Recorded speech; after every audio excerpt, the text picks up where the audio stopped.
down to Cape Palmas, Mount Nimba to Atlantic Ocean, Obomi Hills to Pocondre, to educate, elevate, and promote. Yeah, focus on Liberia, for Liberia, Liberia, for Liberia, yeah. From Monday to Sunday, from Monday to Sunday, it's focus on Liberia.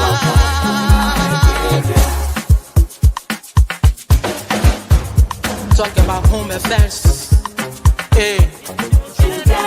in diaspora, current affairs, reliable information, history, talking about culture, politics, education, entertainment, business, sports, advertisement, articulation. Focus on Liberia. Focus on Liberia. Focus on Liberia. From Monday to Sunday.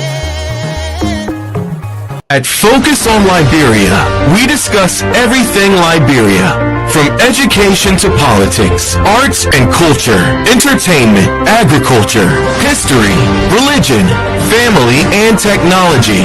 Focus on Liberia uncovers and showcases the best of Liberia and shows the world the truth about Liberia. We educate, elevate, and promote all things Liberia. We conduct interviews, panel discussions, debates, and more. Tune in to Focus on Liberia on Facebook and YouTube and be a part of the stories that make up the news. This is Focus on Liberia, and I... Hello, ladies and gentlemen. Welcome to another edition of On Point. It is 4 o'clock on the East Coast and 3 in Central Time. It is On Point. We have Dr. Booty is traveling today, so he wouldn't be in the house. Our political analyst, Mr. Victor Nimba, is also traveling in North Carolina, tending to the family matters, and that's very good. But with me today, I have 3 great men. One is in the back. I have Mr. Pat Moore, my co-host here. He and I were just in Liberia. He left me to Liberia. He went to South Africa, and we are back here. And then with me is Mr. Tower, all the way from Houston, a man who has a lot to say about Liberia. And as much as we disagree with him, most of the things he talked about have come to pass. So we have to eat crow. We have to have the courage to say he said it. Same thing with Mr. Michael Padmore.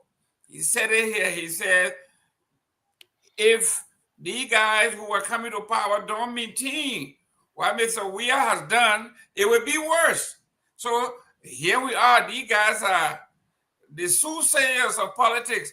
Mr. Padmore, how you doing there, sir? I'm doing great. I'm doing great today, Mr. Gayman. Thank you so much. I'm happy to be here. I'm looking forward to a great show. Great. Ladies and gentlemen, when you talk about anything behind the scene when it comes to the technology, the producing of the show, the hosting of the show, Michael Padmore does all of that. When he works at night, he still stays up and does this for us. We have to appreciate that. Mr. Tower, how are Houston, sir, and your family? I'm doing very good, and the family is doing good. And I know there is a lot happening in Liberia, and I am here to be part of the discussion. And I want to welcome our viewers. We appreciate that you always come in to watch our show. Thank you very much. Great. As time goes on, we are going to go through the comment section, recognize those who have been supporting us all these years. Ladies and gentlemen, it was a corporate decision that we made. We decided that we would not have 9-10 people on here anymore because we want to bring substance to our debate. We want folks who are on here to actually give us their take on the issue thoroughly without having 5, 6 other persons waiting around 20 minutes looking at the screen to get their turn to speak. So we have Mr. Tawo, we have Mr. Padmore, we have Dr. Booty, and then we have Mr. Nimba. That's enough for us, 4, maximum 5. And to be real, it looks like we are trendsetter here. Someone sent me a clip from the Stanton Waterspoon show, and he says they have made a policy that there's going to be no more than 5 people on his show anymore because he wants people to discuss issues, okay, thoroughly. So you see where we are. I know Mr. Waller was here talking about we are having problems inviting folks to come on our show. Mr. Waller, the only person that refuses to come on our show is there are 3 people: Waller, Tule, and Mr. Alio Kamara. He changed the need of value. We still find him. Ladies and gentlemen, welcome to the show. We have some issues. As you know, Liberia, the political situation there is no shortage of issues. We have problems even selecting which one to talk about. It's a gift that keeps on giving. I will leave this part to Mr. Padmore. Mr. Padmore, if you have the issues there, you want to read it for us, introduce our issue today, please. Okay, sounds good. So today we have the fire investigation after the fact. As you know, there are some supposedly fire experts that are in the country to do and conduct an investigation of the fire incident at the Capitol, even though right now a trial is going on. The second one is you remember the president suspended 450 members of his appointees for not completing their asset declaration. We have never had a follow-up to that, so we are inquiring what happened to those 450 suspended executives. Number 3 is the MDR, headed by Representative Koga, has declared that MDR is the only party in Nimba County and nothing else. So we'll be talking about that, talking about multi-party democracy in Liberia and everything else that come with it. And then 4th, we'll be talking about the United Methodist Church. As you guys saw, several churches, the Trinity United Methodist Church in Nukutown, what other one? But several churches across the country, there is violence occurring, and so we'll get into that. What is it about? What's happening? And then finally, if we can, we'll get to the Liberia National Police and the AFL and all that is happening with our security forces when it comes to discipline, integrity, and everything else. So those are the 5 topics, and you can take it from there, Mr. Gaiman. Great, thank you very much. Honorable Dukley should be joining us soon from Canada, okay, to chime in about what is going on. But Mr. Tawo, let me start with you here with the fire investigation. Liberia, our constitution is modeled after the United States. And the cornerstones of all of those things are, or one major one is our jurisprudence, which is usually they say, you are innocent until proven guilty. But what we see under this administration, it seems that the president, the executive, is the judge, the jury, and the executioner. He comes out, the president came out during the fire investigation. He spoke to the nation. He said, we know who did it. They are hooligans, and we will track them down. And they are not going to stop me from developing this country. That was the president before they even went to the site. So here we are. They rounded up those that they felt they had labeled hooligans. There were some allegations of torture and all of that. And the case is in court.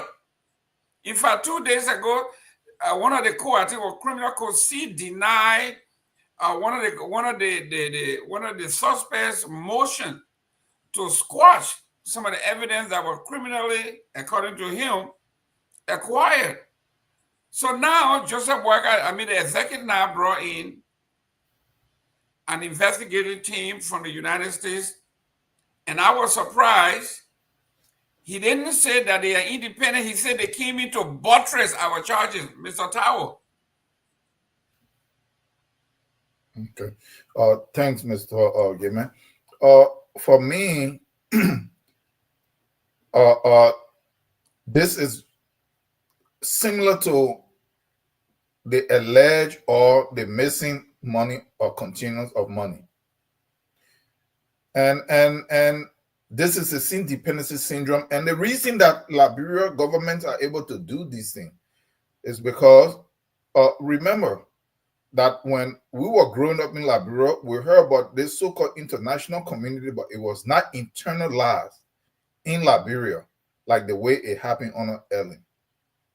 From the Ellen era, the internationalization of Liberia in terms of in every aspect, all you hear, it became so entrenched that whenever there is something that is done wrongly, and for them to shut the mouth of the Liberian people, we're going to call international investigators, we're going to call our international partners, we're going to call, and then that. So, but what happened, because I'm trying to link this or make a reference to this with respect to the missing money, right? What happened in that? When the investigation was done, who understood what they really said? What was really the outcome of that investigation? By the time they were done, everything was confusing. I tried to read the report. It didn't make no sense. But guess what? That particular company got a contract with the Liberian government at the central bank to put some monetary policy in place. Allegedly, they will pay millions. This is what we are seeing here. These guys are coming in. They're coming from Minnesota somewhere. The U.S. is tough. So many guys are retired. They're looking for some money. Guess what? They have not paid teachers. Nurses don't have money. Clinics don't have medicine. Hospitals don't have equipment. But they're going to go ahead and take hundreds of thousands of dollars, depending on how much they want to put in there for them to accomplish a certain intention. They're going to give it to these people. And they're going to jump around over there and nothing going to be of anything. Are they going to contradict the government that already issued a position, a firm position? I don't think so, because the same government is the one that's paying them. But they're going to be direct for them to actually say that the government is wrong. I doubt it. So they're not going to be able to say anything. What they're going to say when this so-called investigation is done is going to be something so confusing, and you will hear some stuff like they gave some pointers on what should be done to avoid this, and then they're going to blast it all over on the airway, and then things going to go back to normal. But for me, what I got from this is that the government that said that there is no money, they who crying that USAID cut aid, they're trying to cut the little salaries that people, if you look at the salaries that they are cutting, it is not the big people, it is all the little people in government. They're cutting the little that they're getting. And they said no money, but they're going to go and waste money on frivolous stuff. And tomorrow, the people are still going to be suffering. So that is what I actually got out of this. So for that reason, let want the USAID, Trump government, whoever, cut the aid. Liberia have a lot of money. We don't need that. Let them use what's in the country for them to run that country. Great. Mr. Padmore, what got to me, there are two things that I observed from the IG. He said, yes, we went into the building and we did our investigation, but the crime scene is intact, fully intact, not tarnished. Is it not tarnished? It wasn't touched. So what is going on here? I mean, it's Gregory Coleman. I have no clue what he was talking about. Go ahead, Mr. Padmore. Yeah, I mean, I'm disappointed because I was not a fan of Patrick Sulu. I was not. I didn't think that Patrick Sulu was ready for the moment. And I don't think Gregory is ready for the moment either. The first thing is you don't suggest that this is arson before the investigation. You don't carry on an investigation, arrest suspects, forward them to court, and then participate in another investigation. So what are you investigating? Any good defense lawyer will ask that the case be thrown out of court. Because how can you even prove beyond a reasonable doubt? The reason why you are carrying on investigation tells us that you have doubt. Because if your first investigation was conclusive, you wouldn't need another investigation. Even if somebody offered, you would tell them, no, thank you. We have concluded our investigation. We believe we have the facts, on our side, and we are pursuing, prosecution. But the fact that you accept another investigation, that tells the whole world that you're not confident in your first investigation, And why then should you be trying people for arson when you're not confident in the conclusion of your first investigation? It's as simple as that. And I don't know who advised him when these people offered. I don't know who advised him. I don't know, but he should have said no. He should have just declined. Even if he accepted it back then he should not have forwarded people to court. He should have just held on. When they finish the investigation and they come to a conclusion, then he forwarded people onto court. I don't know what the rush was, but then again, you have to sit back and think. The president already said there were hooligans that committed arson. So then you have the police director. He's just trying to compliment the president, So what happens now when these guys come up with a fact and they say it's inconclusive?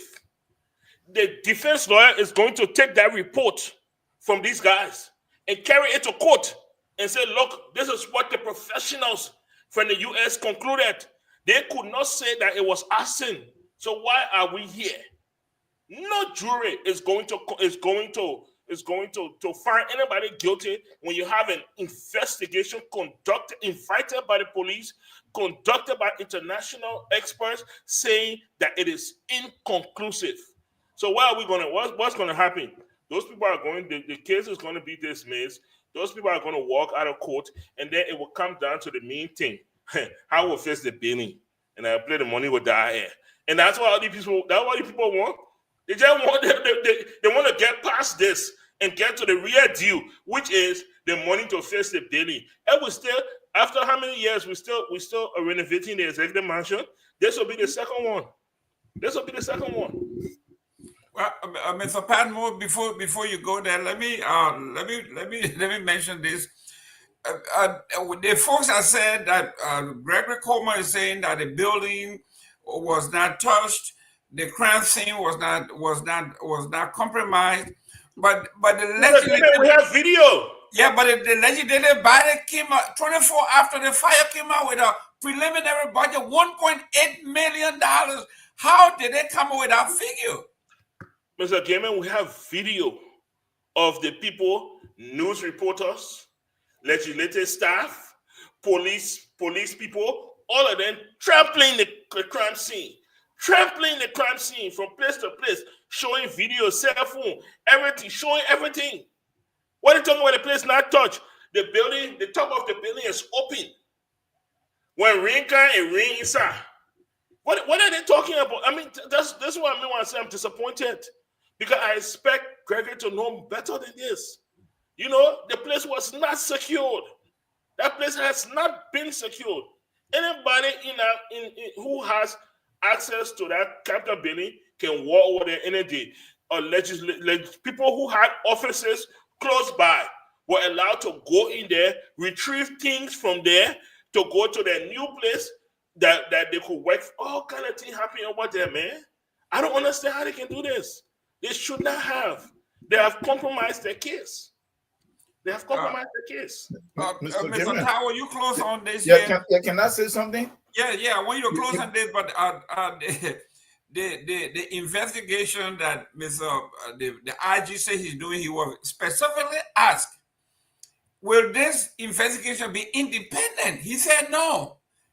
It is to buttress our investigation. Go ahead, Mr. Tower. So you see, there are two things here. The first one is just like I said, they're not the group that is coming. They're not going to come in and disagree with the very government that hired them. To what overturn the government is not going to hire some guys that overturn what they already claim it is. They're not independent, like Gregory said. So you this is something I'm going to theorize, just like it happened in the case of the central bank money being missing. You'll find out that the guys here, they will get a contract. They will get a contract that they're going to find all kinds of stuff that wrong with fire service, and that they're going to go ahead and help train and do all of this stuff.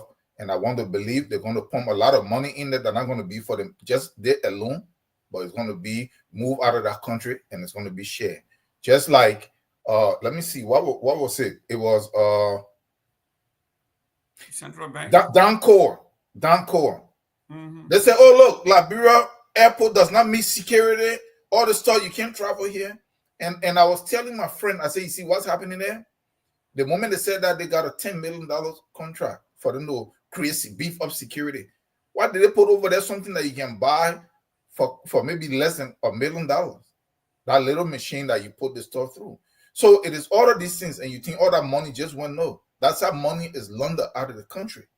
But look, I will close on this here. When I say it here, people say that I'm trying for me to make them to target the diaspora group. My brother, where is Gregory Coleman from? These are the experts that they're claiming that are here in the diaspora. That the country is supposed to be worshiping when you mention diaspora when they go home. The guys are blundering all the time. Guess what? Then we can't hold them responsible. Gregory and all over there on Ellen, they did the same thing. They did the group. When everything was done, what happened? They all jumped on the plane. They came back over here. And the regular people are left to struggle. They waited in the wing. They came back and they're risking the security and the stability of the country. And what happened? If something go down, Gregory then go through Sierra Leone or Ivory Coast if the airport is closed. If not, they fly through the airport. They all come back to the U.S.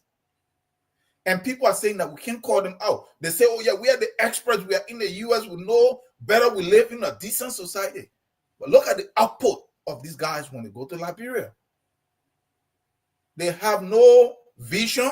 They have no sense of direction when it comes to nation building. Who was the other one that built that small hut? Right there, he said that's Red Star. This guy is from the U.S. They don't want us to point these things out. And when you point it out, then it means you are trying to make them to target some diaspora group. No, we have to be able to mention it. And look, the group from the diaspora is a threat to the U.S., to Liberia, if they go and they go serve in those governments. If you go as a private person, and the reason I'm saying this is that the proof is there now for 20 years. The group from the diaspora that go to serve in the government, they don't live in the country. Look, there is no way you can have people who don't live in the country, who are not tied to the country, to actually run the government in a productive way that lead to the future prosperity of that country. It is not possible anywhere because they have no commitment to the country. They don't lose anything. Their family is somewhere else. I don't live in the U.S. I mean, in Liberia. I live here. My kids are here.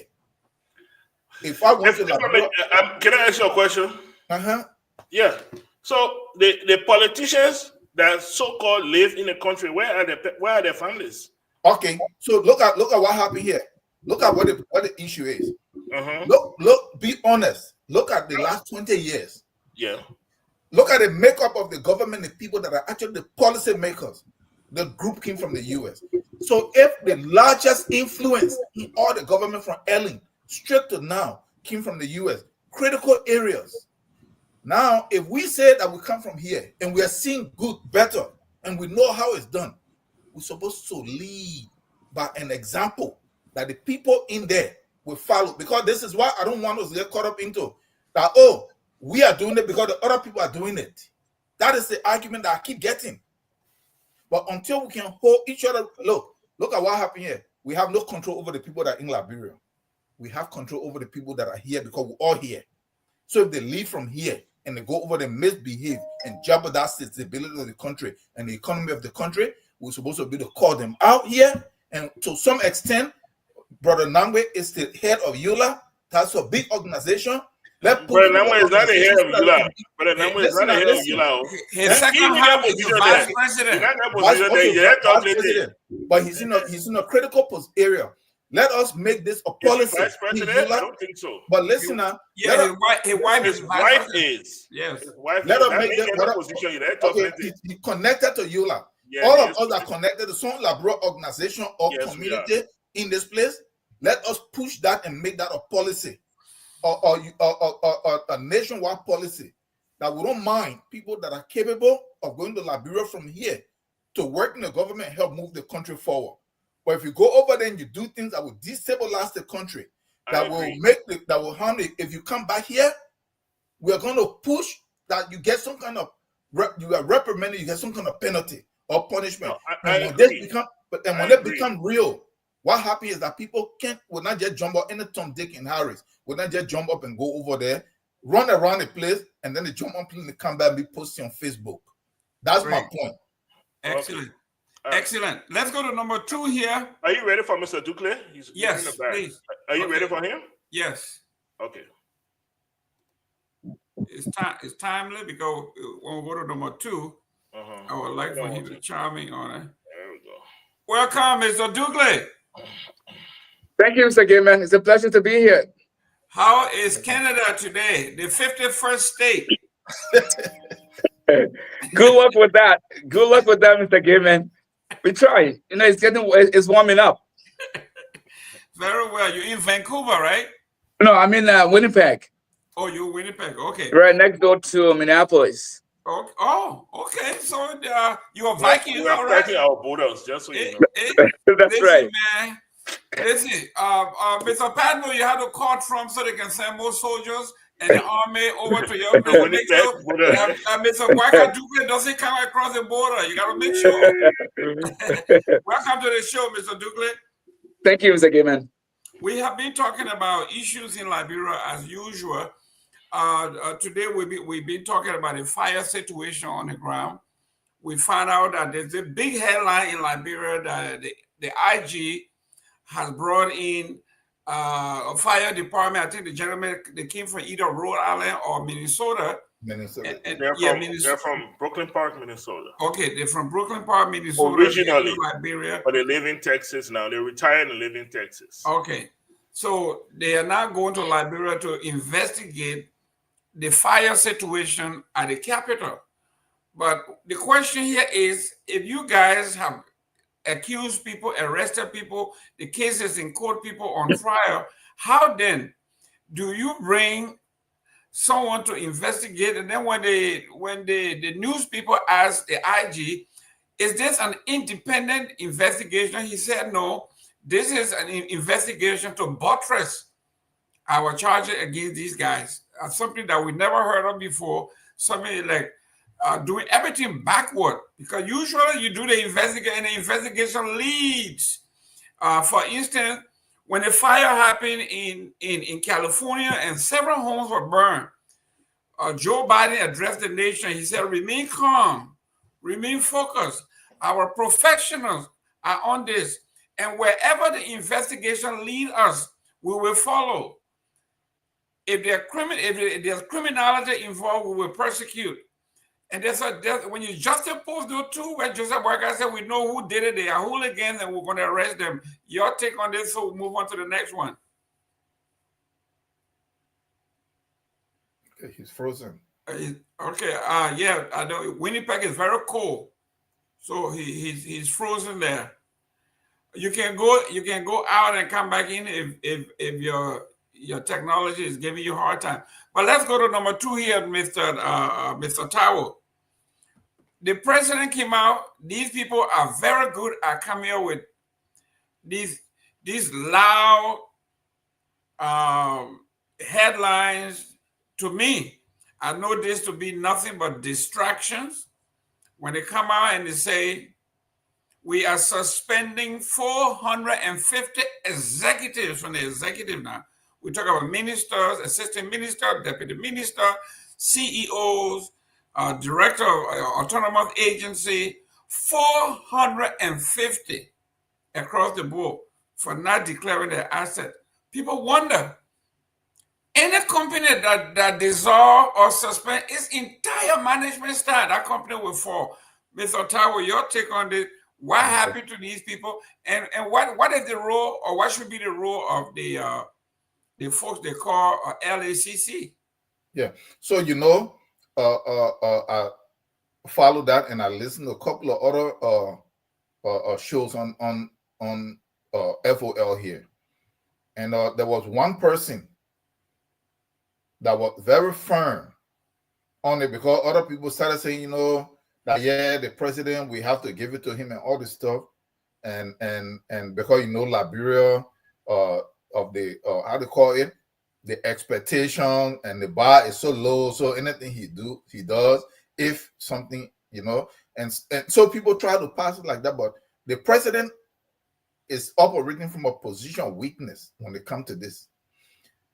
The president campaign this is not like the president became president, he didn't know. He campaigned. And during his campaign, he said, I will declare my asset before I take office. The president was vice president when he oversaw the Senate when they passed these laws. The president came in and refused to declare his asset.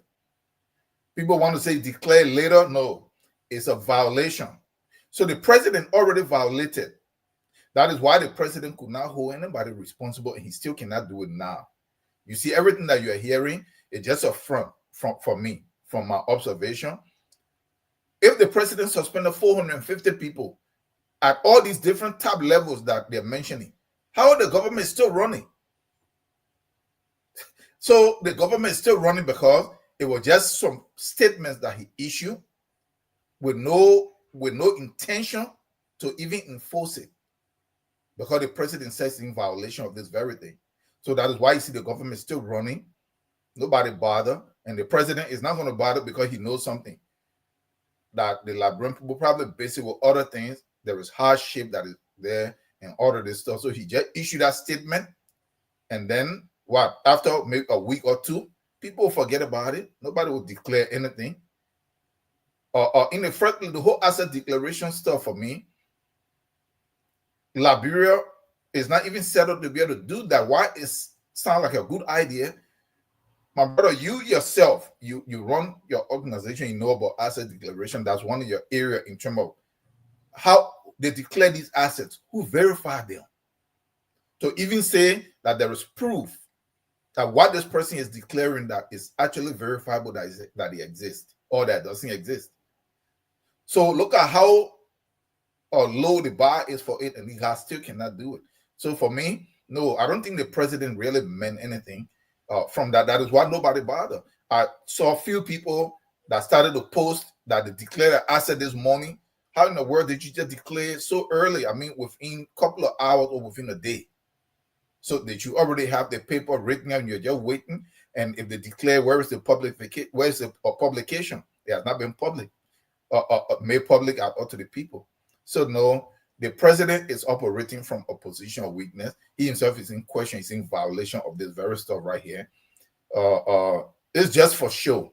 Like you always say that is what a distraction or smoke screen each time something is not going well, and the president thinks he wants to score some small points because of the people that he's dealing with in Liberia, the population. He will go ahead and issue some statement with no intention or with no ability to actually really enforce your act on it. And then that's just it. So that's how I see this. Great. Mr. Dukley, are you there? Yeah, I'm here. Okay. You kept freezing. I guess Winnipeg is very Yeah, cold. I had a problem with my internet, but it's all straightened up now. Yeah, I know Winnipeg is very cold, so you froze. I told the folks. Well, here we are, Mr. Dukley. Let me go to you. The president, this administration, from our point of view, they are very good with distraction, and I'll give you a few examples. During the protest, the day after the protest, all the newspapers around the country, internationally, they call it Bloody Tuesday. When all these people got hurt, there were blood on every front page. And the next thing we knew, the next day, boom, the Capitol building is on fire. And that topic was changed. And all of a sudden, it's gone from a Bloody Tuesday to who set the fire. Now, here we are. The president was under pressure about declaring assets.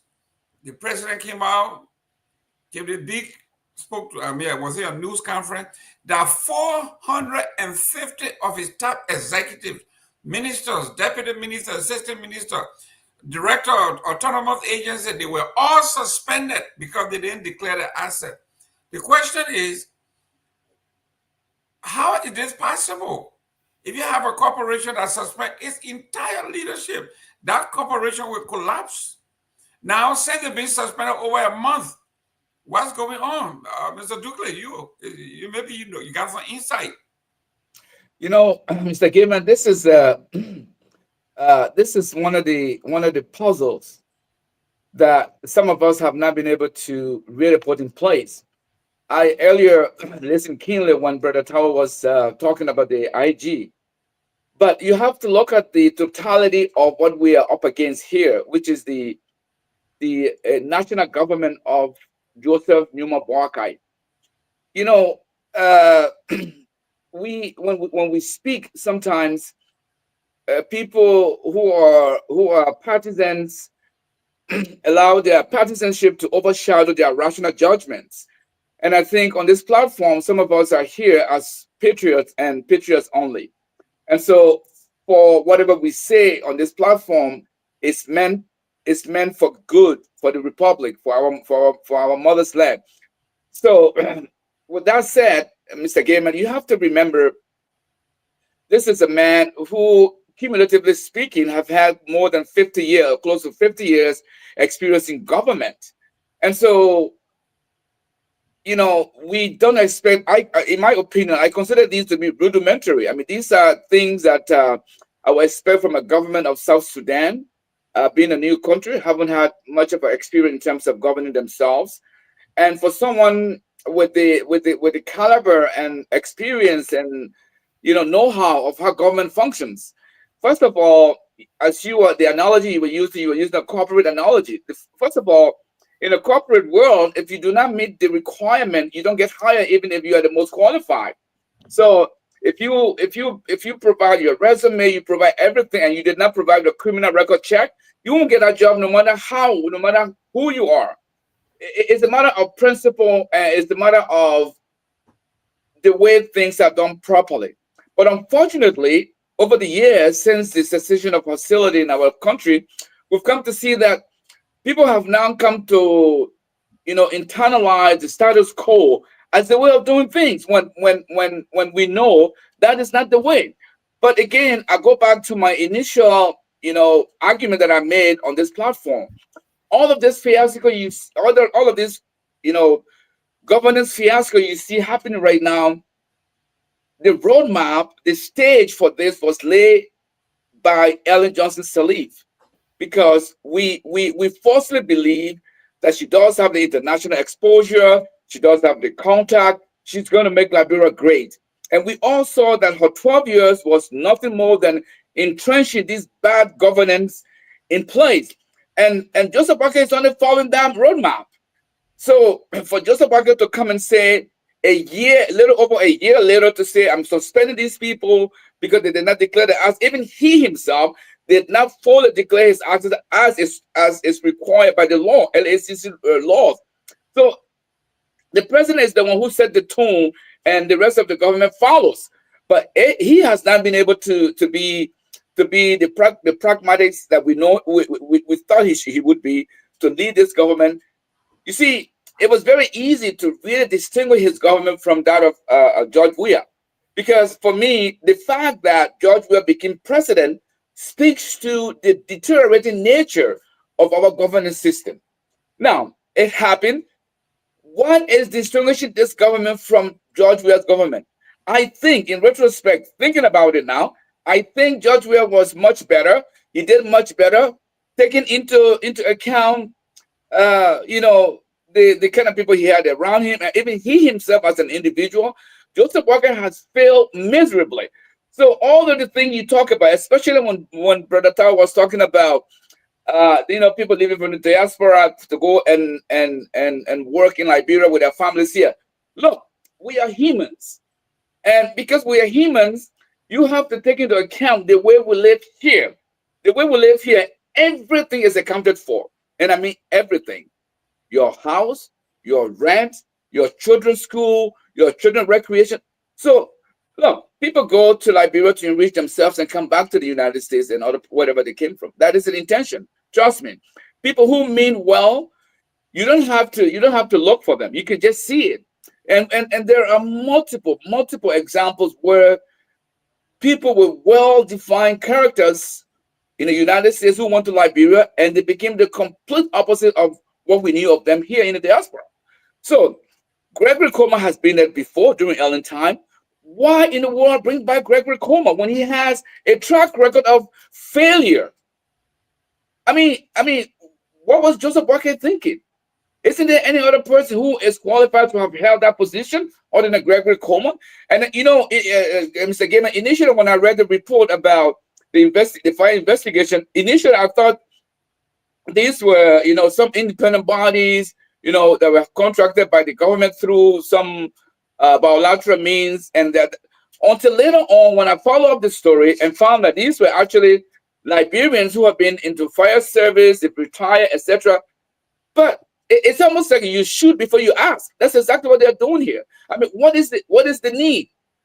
So the criteria for investigation and for coming up with the parameters of investigation, this is something that every government should know. I mean, even how should I put this? This is not something that a country of, as old as the Republic of Liberia is, to be doing things the way we are doing it now. But again, it goes back to my initial premise, which is we have come to internalize this way of doing things as the right way. And so anyone who comes to speak contrary to that, they view you as a critic, they view you as enemy, they view you as someone who doesn't mean well for Liberia. But contrary to that, the complete opposite. We mean well. If not, I mean, why should we be providing our critiques? So Mr. Gaiman, this is a miserable failure, and the outlook doesn't look any better. Okay. Well, Mr. Padmore, I have a son who works for the VA, and he and I were having a conversation on Friday, and I said, Biko, did you get any of the letters that going around the American government from Doge, from Elon Musk? He said at the VA, he said, yes, I got a letter that I have to give account of my time for the past week. So I said, what do you think about it? He said, it's a great idea. If I'm working for the government want to know what I did, I just list what I did daily, because that's what I do. I come to work 7:45, I clock in, I meet my clients, I do my case notes, I do my whatever, and then when I'm leaving, I punch it on. I have all that. So when they ask me for it, all I have to do is send it. It's a great way of management. I'm saying this because if Joseph Walker was doing the accountability piece where everybody has something to account for, and you say, I want a monthly report, what you're doing at the central bank, what you're doing at this, and then we compile and see where we are. It's very, very simple. So people are mad with Ellen, whether Mr. Musk, but people from some of the young folk from women say, I see nothing wrong with that. This is what we're supposed to be doing, and that was some of Mr. Mr. Padmore, what do you think about that idea that this what's happening in Liberia? Joseph Boyka brought up points that because you have no management style to hold anybody accountability, nothing. Well, so this is what I'll say, right? At some point in our life, right, in our work situations, we have supervisors. And those supervisors have supervisors. And those supervisors have supervisors. And it goes all the way to the top. There's a reason why you have a supervisor. That supervisor monitors your daily work. They know what you are working on. They know what's your progress. They know where you are having trouble. So, and they know your work ethic. So that should be a built-in system already. Or else, how do you manage?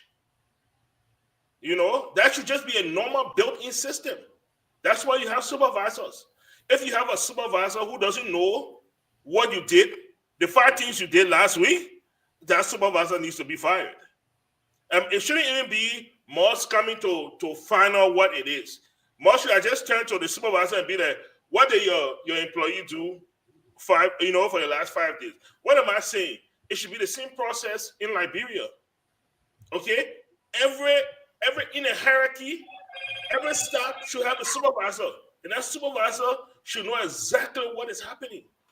But the problem with Liberia is, even from the very top, there are no management skills. And so therefore, it flows down the system. So even the people that come with some form of management skill, they find it very difficult to exist in that particular governance structure. Yes. And then eventually they get frustrated. They either join the bad thing or they leave. One of the two. Because there's no structure. You know? You come to work at 7 o'clock in the morning or 7:30, you work till 4:30, 5 o'clock, and you leave. Your boss comes in at 10 o'clock, leaves at 2 o'clock. Every time you turn around to refer to the boss is not there. Every time you turn around to refer to the boss is not there. At some point in time, you're going to be like, okay, so why am I coming in at 7? And my boss is not here, I can't do anything. You know? So I will come in so the boss can come in at 10, I will come in at 9:30. When the boss leaves at 2, I leave at 2:30. And then you join, it's like just a human reaction because of frustration. But if you show up, I told somebody this from the East Coast. The last time there was some snow in North Carolina. And they were like, oh, I'm not going to go to work tomorrow. I said, Minnesota, 10 inches of snow. Yeah. Your boss will call you from the office phone and say, where are you? I'm here. So you know very well, if the boss can make it to work, you better be up and to work. Yeah. And that's all it takes. But we don't have that. We don't have that in any leadership structure in Liberia. And so it flows down to the very policemen that are collecting money on the street. And people get mad, and then all of a sudden, you see tape of the policeman collecting bribe, and then everybody upset. How you be upset with a policeman who is at the lowest rank when he see everybody above him what they are doing? That's where we are. Mr. Tao, today I saw an interview between one of the representatives. She said she showed her pay scale, right? Her net pay was $5,666.87 after taxes, right? And she said they gave them an extra $2,000 for travel, include gas and car and maintenance, all of that. I guess she was also complaining, indirectly so, about some executives in the autonomous agency like the central bank making $57,000 a month, not a year, but per month. And they are the legislators, they are down with the people, they're meeting the people, they're direct representative of the people. And these people have so much burden. So it boils down to this, no supervision. Where is Joseph Boyka in this to say, if a regular person making $150 a month, some $100 a month, and one guy making $56,000 a month, and you can't check something intrinsically is wrong that the Baffa people say. I will say this and I'll turn it over to you. They say when you're five crossing the river, and the first guy who went got drowned, he ain't come out. The second guy got there, he ain't come out. The third guy got there, he ain't come out. I'm number 4. If I jump in, I'm number 4. Will you honor these circumstances where you accept a job in a country where nothing works? Okay. So look at what happened here. I have a prime example of this. In 2005, when Ellen got to Liberia and they started the campaign, I had a bunch of friends and cousins and stuff that went back, and they were campaigning. And I had a discussion with many people that Ellen cannot help that country. That Ellen have been implicated for almost 50 years into just about every aspect of destabilization in that country, just so that she can be president. That Ellen is going to bring Liberia to the World Bank and the IMF, who was founded solely for them to exploit these countries. The breadwood, that is what it was. And I said that. And they were telling me that she's had all the international contact, that she know people, that she wanted to Harvard. I said the lady went, I said what she did at Harvard, I have done at many other schools. You go there for some summer program, and then you'll get done, and then you'll get some certificate. That's it. That's the thing the American and then did also. They didn't go to no Harvard. But this is how they find the people that are more, how should I put it, psychotic, that they can use against their own people. That with no desire or all they care about is just that selfish, that they will put some small money somewhere for them and their family. I was ridiculed. I was told that I was being to all kinds of ways. So around 2008, I was contacted to go and work at LPRC. I look at the whole stuff. I look into it to make $12,000 to $13,000. I said no. I said, why would I make that kind of money? What is it that I'm going to be doing? And I look at it, I said no. I said, and I told a couple of my friends that was there and other institutions in that place. And I said, we grew up in the war. It was corruption that made us to dodge bullets that we didn't even have a good childhood.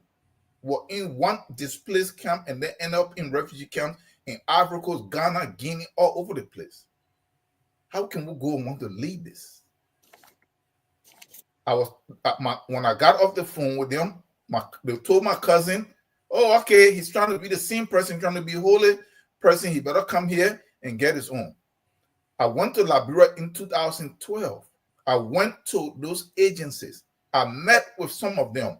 I said, why is it that you guys are doing this here? They say, oh, you don't know how long you're going to be here. So when you are here, you just grab as fast as you can grab, and then when they get rid of you, at least you have something. Why am I saying this, Mr. Gimmer? And Brother Dukley just mentioned it here. All of the stuff that you see said here, I said it here many times on this show. Ellen set the foundation for all this. The diaspora group that we are talking about, my brother, 2006, the whole government came from the U.S. This is a group of people that they consider as experts. These are people that they consider that they were the cream of the crust, that they went in, central bank, everything. And what was the slogan? They have mortgage to pay. That is how we end up with the salaries. So when I mention the diaspora group, I'm not just mentioning it to try to want to harm somebody, but we have to look at the reality of the role that us in the diaspora, those that went into work in those governments, the role they play in where the country is today. Ellen from the diaspora led that group. All of these guys are central banking everywhere else, they pay them, all these high salaries. Tell me, what was the dividend that the country gained? Yeah, What did they yield? Hold your thought there. Mr. Dukley, at the end of this thing here, we have where is the LACC? Is the LACC now the governing body, corruption? When they talk about corruption institution and all this that they put in place, Where is the LACC? What is their job? Their job is to hold people accountable. Where is the LACC in this? But you see, Mr. Gaiman, I just wanted to respond to something Brother Padmo said earlier. And I think that is the essence of what we are talking about here. You know, I have a brother-in-law who is in charge of the environmental services at Firestone right now, Dr. Herbert Harmon. And I was talking to Dr. Herbert. Actually, Dr. Herbert left his very, very lucrative job here in Michigan, and he relocated back to Liberia. And I was sort of asking him, now that you are in Firestone, what are some of the problems? What are some of the difficulties you've had in doing your job? He said, Duke, I will tell you something. My problem is because these guys that I'm working with, my lower staff and mid-level staff that I'm working with, because they are now accustomed to doing things the way they are doing it, they've actually convinced themselves that this is the actual way of doing it. This is the proper way of doing it. Now, me coming in, telling them what to do that is different from the way they are doing it, they are actually thinking that my way of doing it is the wrong way. So the point being, Mr. Gaiman, people have come to internalize this mediocre way of doing things as the proper way. So that is the challenge. LACC is not any different. The people there could be well-meaning people. They mean well. They actually, their intention is to expose corruption. And I think to a certain extent they have done that. But in order for us to see LACC being effective, you have to have a very functioning judiciary that can prosecute these people. What good will they do for Liberia when you point it out, you show us where the corruption is, and these people they don't get to see a courtroom in their lives? Meaning, yeah, you figure out what the corruption is, and you refer them to the necessary authority, and nothing happens. Now, we saw what happened with the former Minister of Finance, Mr. Yeah. What's his name again? Twe. Pardon me? Twe. Yeah, Twe. So, and that's just one of many. So, Mr. Gaiman, directly to your question, LACC is one of the agencies that is charged with rooting out corruption. But the way they function is not any different from any of the institutions we have in a republic, beginning from the presidency to the janitor at the Ministry of Public Works, because they've all come to internalize this notion that, yeah, I've done this, but nothing will happen to me. Either he or she has some connection in the system somewhere. Otherwise, like we said earlier, Joseph Walker violated the Asset Declaration Act from the beginning. What happened? Again, I come back to my original premise. The president set the tones, everybody else follow. So what is happening at LACC is the same thing that is happening everywhere. And so the regular person in the street, on Broad Street, on Center Street, does not see this government to be working for them, because their lives are not being changed in any way. Instead, things are getting harder. Talk to somebody that in Monrovia and let them tell you if their life is better in the last 12 months previous to the George Weah government, and hear what they will tell you. If anything, they will tell you things have gotten worse, simply because in reality things have actually gotten worse, because the government in place is only working. The people who are in it, they are only working to line up their pockets. I mean, what justification do we have for somebody making $5,000 take home after deduction with all the perks that come with that position? So, Mr. Gaiman, LACC is just like any other player in this badly governed republic. And so, again, Mr. Padmo rightly said it, people have come to internalize this way of doing things. So even if you are well-meaning, even if you mean well, you come to this republic and you want to give your service, you are so overwhelmed by the bad work habit, the bad work ethics that you are surrounded by. Even if you mean well, it will be almost impossible for you to function, simply because these people who are around you with this bad mentality they are the one who will carry the day at the end of the day. So, the waste that we have and the way to deal with it is written in black and white. You are now talking about Elon Musk earlier.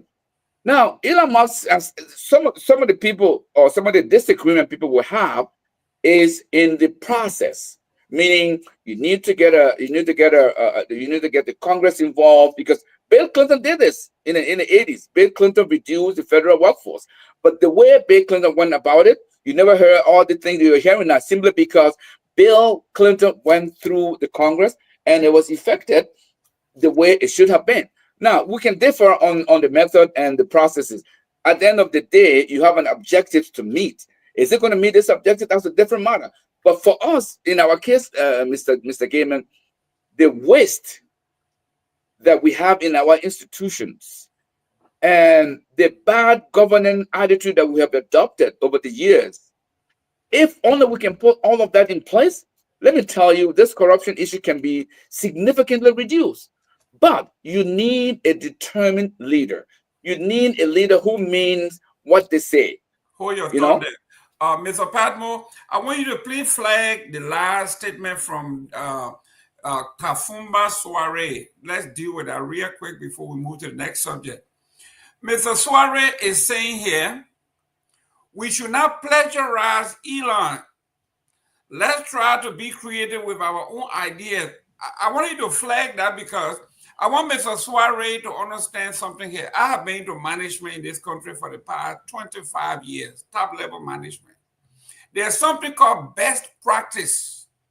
Yes. If somebody does it, this man is the richest man. This man got into business, I think, in the, Mr. Padman, if I'm not wrong, Elon started in the 90s as a young man. Yes, yeah. In less than 30 years, this man is the richest man on the face of the earth. You want to tell me that he's not doing something right?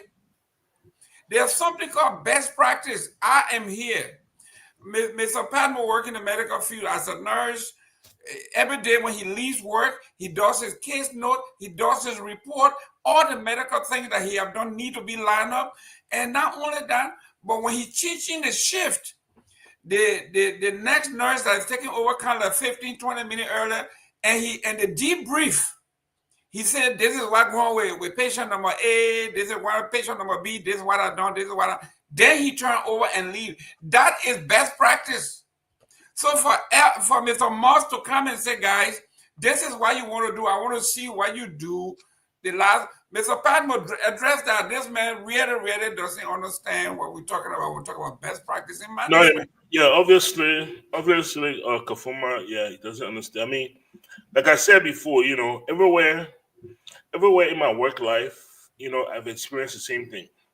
It's not identical. Nobody comes to you and tell me what you did tell me the 5 things you did last week. No, but there is a system put in place where your supervisor can track your work, can track your progress. Your supervisor can assign, work to you and say, I need you to do this. And then there is a system put in place where the supervisor can track your progress.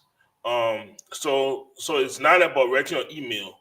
That's not the whole idea. Is how do you supervise people? How do you track the work of people so you know what they are doing? You know if they're productive. You know if they're not productive. You know if they're an asset. You know if that's the right place for them to be. All these things are tracked by your supervisor. That's why at the end of the day, whether it's once a year, twice a year, 3 times a year, you sit with your supervisor and you actually go through a process where they discuss with you the challenges you are having, the challenges you had last year, what progress you have made, what you continue to be challenged with. Is this a right position for you? All those things. That's management. That's managing people. And all we're saying was that Liberia has no process to manage people. And so therefore the work is not done. And then what they do is they wait till last minute, they put something hurry together, and they get presented. And that's why you will see them taking the president to go and how you call it, to dedicate him home.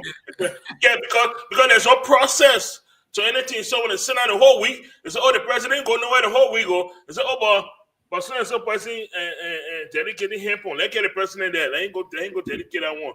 At least then we'll say the president did something. That's what we are saying.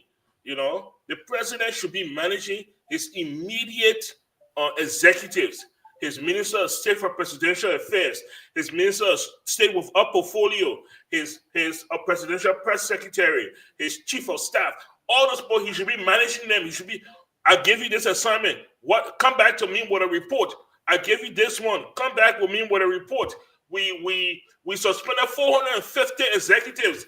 I want to know, it's been 3 days. I want to know how many people have submitted their asset declaration. I want to know how many people are still holding out. I want to know what's the next step forward.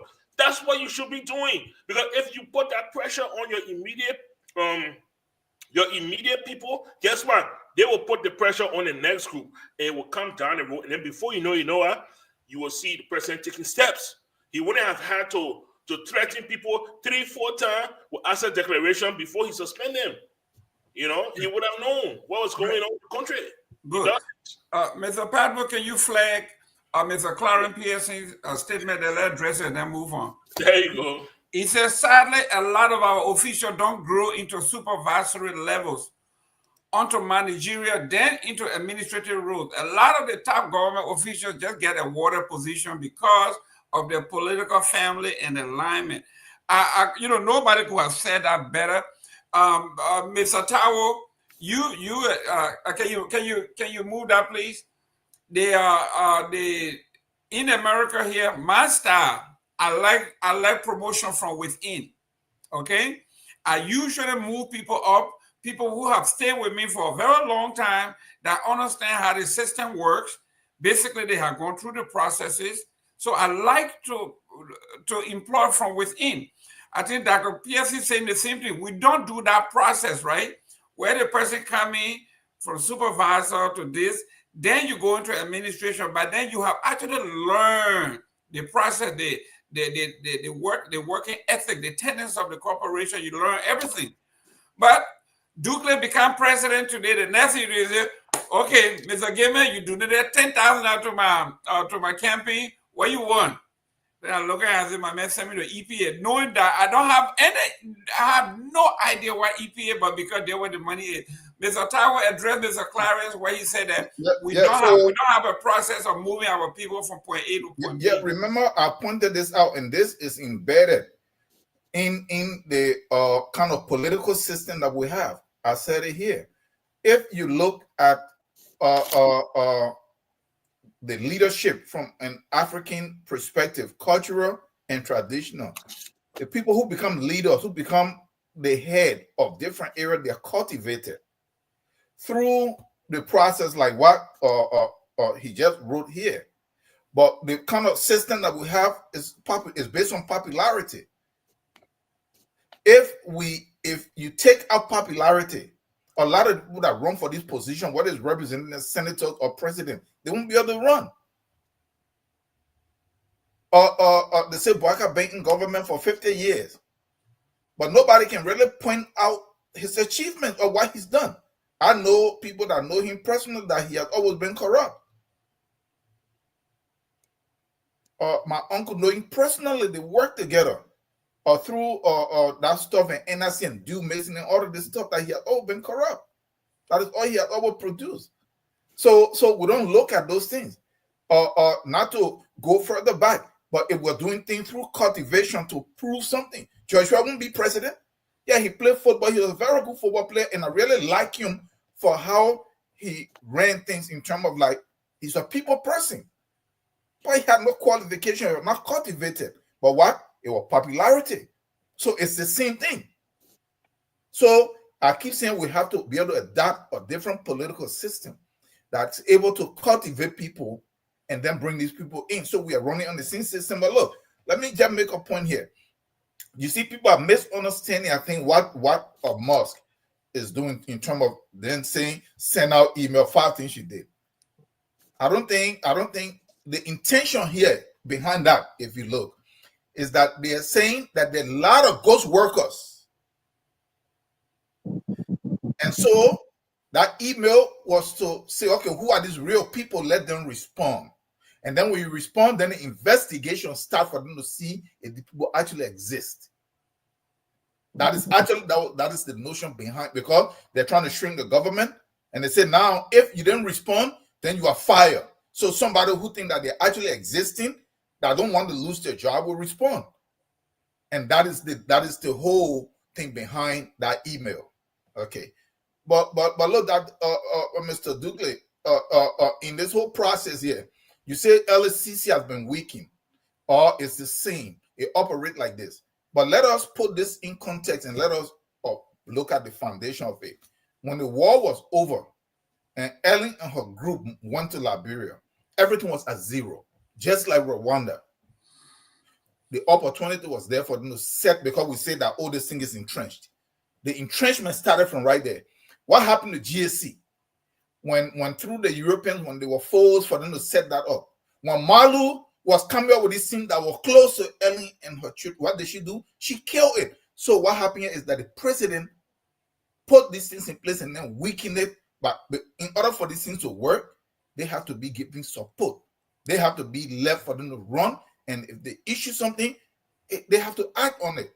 So Ellen, what happened? Finally, what did she do? Force Malu out. So it's the same thing with the LSCC, the GSCC. So these organizations, they need to get rid of them, because they're just on budget for no reason to say they're there, but they're not doing anything because the president don't allow them to run. Why would President Bouaka have LSC, GSC, and still go and set up another so-called asset recovery? Why?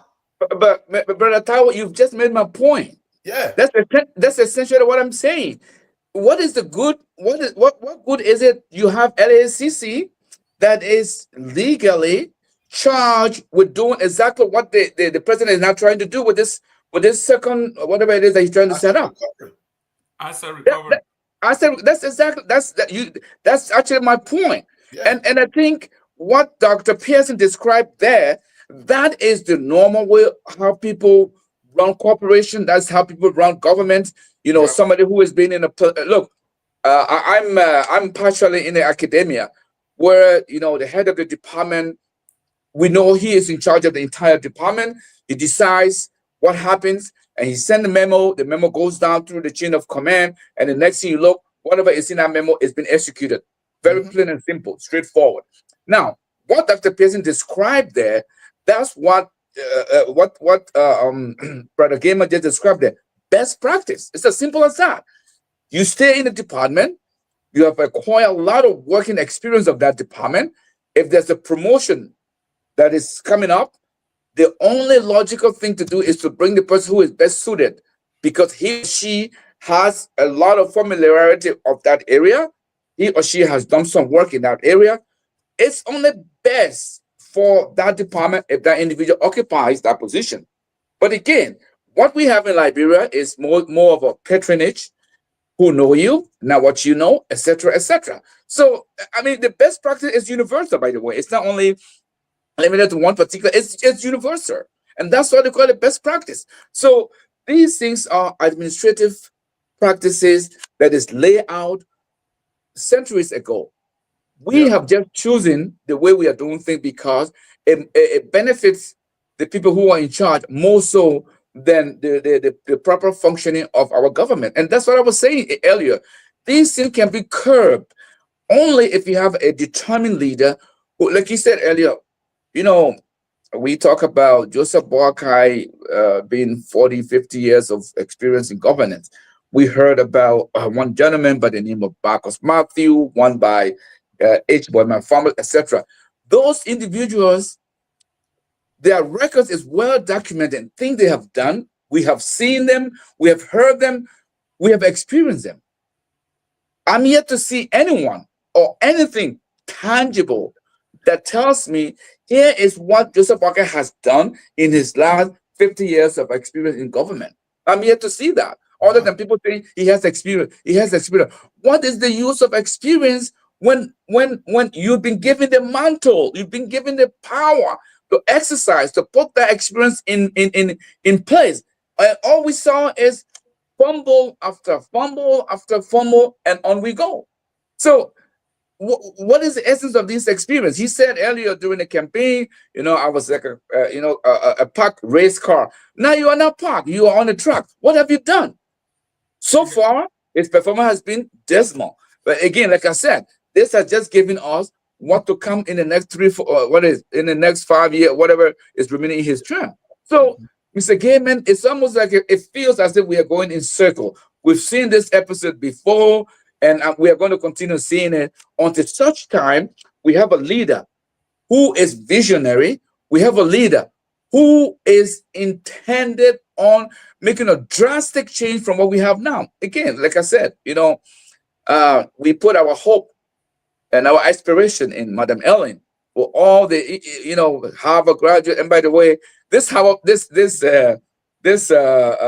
program. This program is meant for people from the third world. No American go into that program, by the way, just so you know. And then you hear people say Harvard. That's besides the point. What have they done for us? Nothing more than entrench these corrupt practices. And it doesn't matter where you come from. Once you get into that space.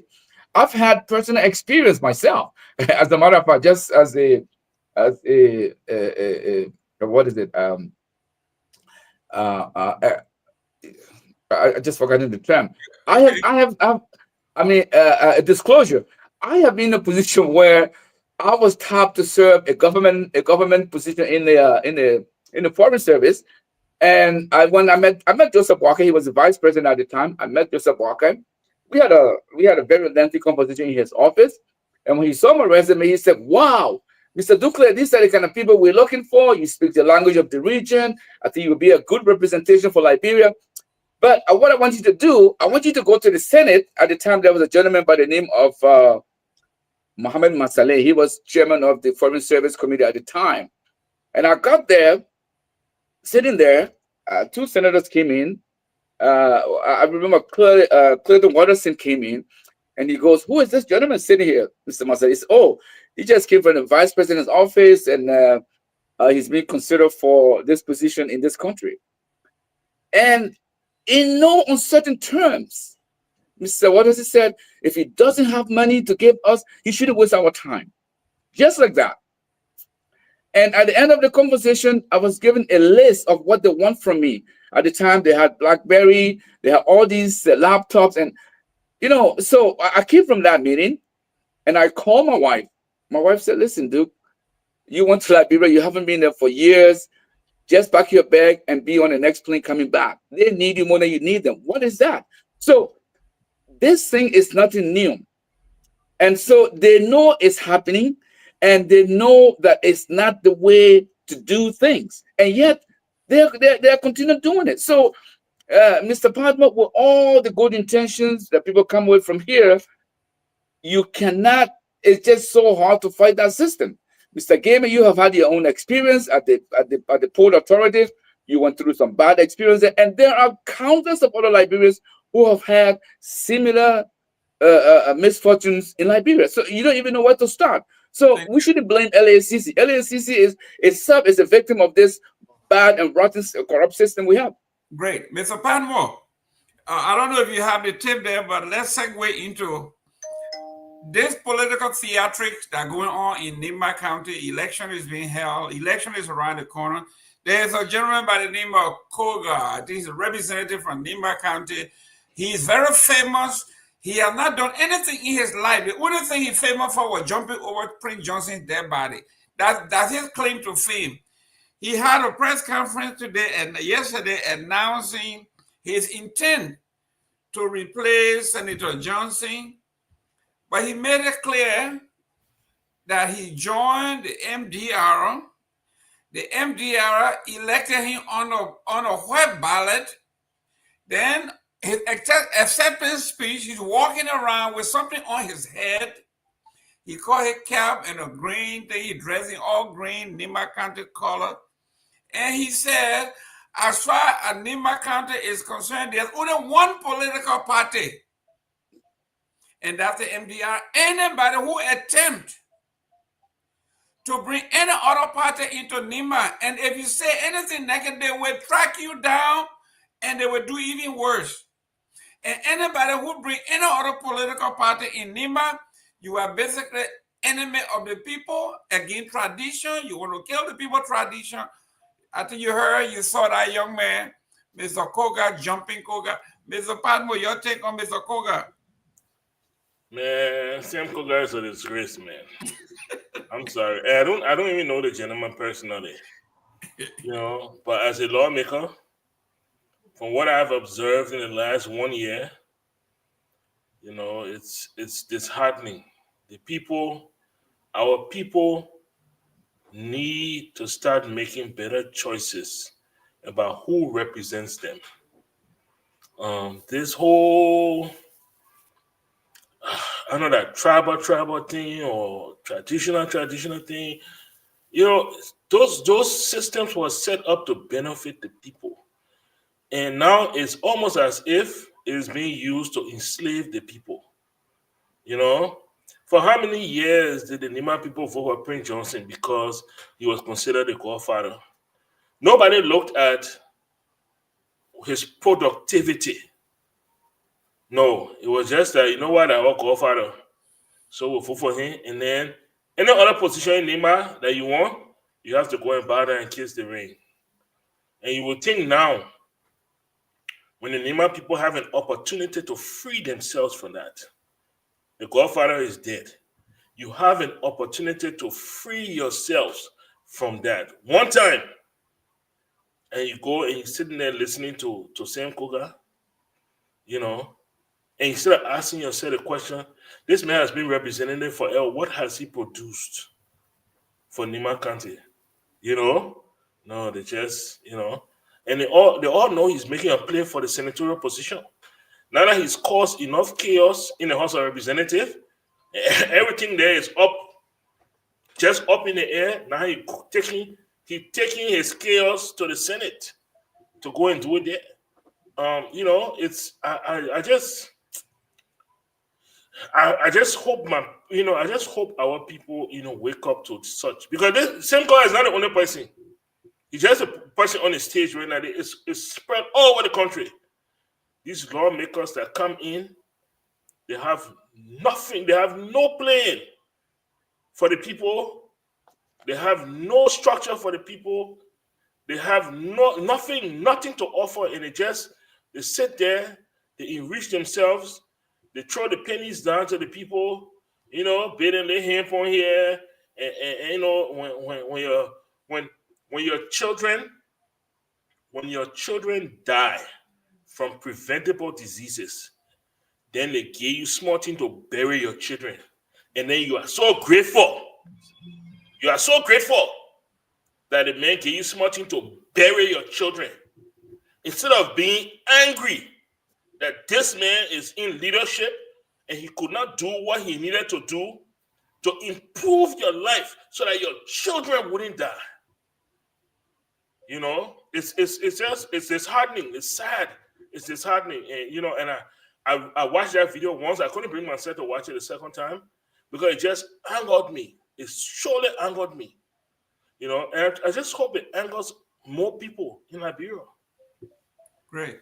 Mr. Tawo, the man is saying multi-party democracy is not welcome in Nimba. If you bring another party there, they will chase you down in the form of their warriors. If you say anything negative about him, whatever you did to him, they will do worse to you. Those were his words. Yeah. The Koga guy, I don't know him. I know I heard that name here and there. But look at what they're trying to do here. He's trying to pull some stuff out of Prince Johnson's playbook. But he don't have the whole and the charisma that Prince Johnson had over Nimba. So he is just trying. He's kind of doing what you call a dry test run. He's trying to do that to see what kind of feedback he will get. Prince Johnson, remember the MDR, what it was? It is not what the people committed to in Nimba. It was Prince Johnson that they committed to because people that Prince Johnson supported in Nimba that won, they were not part of his party. They were part of other political parties. So I think he just overplaying his hand. Like Brother Padmo said, this is up to the people of Nimba for them to actually try to speak out to say, no, this guy doesn't represent the whole of Nimba. Because there are a lot of people in Nimba that don't support no one political party. They support different parties. What is the ruling party? What is CDC? What is whatever? Come ANC and stuff like that.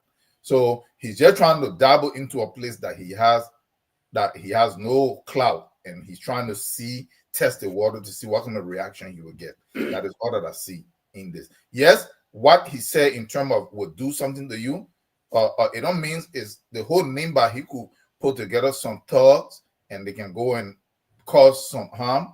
But then this is what we've been saying. If you have a functioning government, just from a lawmaker making that statement, some kind of statement is supposed to be issued immediately to warn him. Because remember, we have a very fragile system where you have tens of millions of young people or millions of young people, able-bodied young men with nothing to do, with no future based on how the country is running.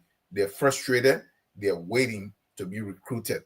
And this is what the government have to really understand, that you need to find a way to cut all the stuff and invest in the youth so that they are not idle, so they are not some kind of standing army like the way it happened during the war and everybody was available for recruit. Right now it's really worth. But the Coker guy, he don't have no clout. He's not even speaking for Nimba. The people did not vote for MDR, they voted for Prince Johnson because of whatever they felt for him. And that is the influence that Prince Johnson had over them. But the Coker guy don't have it. Great. Honorable Dugley, we got 2 minutes on this subject, then we're going to move into our last one, which is the United Methodist Saga. Your take on someone in the country, like Mr. Padmo said, it has become so tribal that you say we are Bassa people, only Liberty Party people can come to Grand Bassa. Anybody else who come will hunt them down, and if they say anything negative about us, whatever they do to us will do even worse to them. You are not allowed here. I mean, this is something that is, when we're talking about along the lines of national security here, when election is coming around and you try to disenfranchise other folks by telling them you are not allowed to campaign here, you can't come here, you can't call any other name, and the only name that should resonate here is my name because I have been elected on plain ballot. Your take on this? Yes, I think Brother Padmo said it best. And, you know, if you look at the process, if you remember, this is actually not Mr. Koga's first run. When he was running for representative district number 5, he has a track record there. And so what you see is an extension of that record where, you know, except that in this case, he is now trying to inflame the whole thing by saying that anybody other than the MDR is against the interests of the Nimba people, is against the interests of Prince Johnson. And so, and this is actually manifested by the way, you know, he was chosen on a white ballot, you know, with no, I mean, unopposed, and it was almost predetermined. And so, this is what Nimba has become, because anybody who contests any position in Nimba County, you have to either come from an MDR or you must be handpicked by the MDR, you know, founder, which was the late Prince Johnson. So what you see here is the mentality of either the MDR way or no other way. Otherwise, I mean, what justification there is to say nobody else should campaign, nobody else should, even Mrs. what's her name, this lady who was wanting to contest. when she was asked, she said she's no longer, she changed her mind, probably under duress, probably under some form of terror threat of, So what you see Koga doing there is exactly extending what the late Prince Johnson established in MDR and across Nimba County, that anything other than the MDR is not considered legitimate in Nimba County. And the people have come to believe that the MDR is the only party that is fighting for the interests of Nimba County, which is actually not true. But again, it speaks to the bigger picture here, where Nimba County is probably one of the very consequential counties in Liberian politics now.